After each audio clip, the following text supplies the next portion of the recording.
Where do I stand on these questions today? Are the older points of contact relevant? Are there new points of contact? Have some of the ones I discussed more than a quarter of a century ago faded away? Have the theatrical and anthropological paradigms converged even more, or have they separated? Is human behavior more likely today to be analyzed in cultural or quantifiable terms?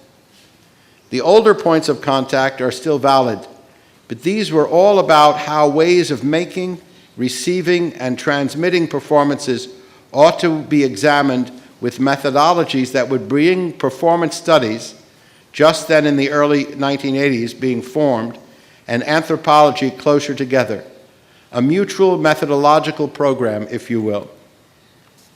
Things have progressed a long way since then. The performative turn in anthropology came, especially the work, as I said, of Goffman, Turner, Singer, and Geertz, if one keeps to U.S. anthropologists, where my knowledge is most secure.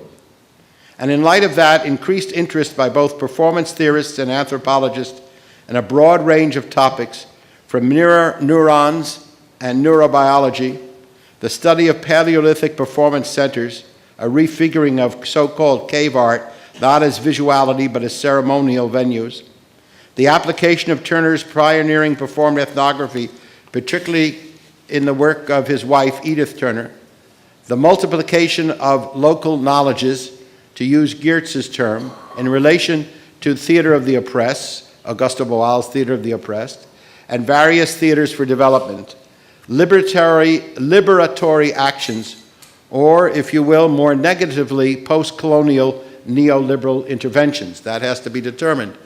Are these things liberatory, which makes us feel good, or are they just another way of imposing outside values? All these and more constitute a new galaxy of contacts between anthropological and theatrical thought, or I should say, anthropological and performance studies thought.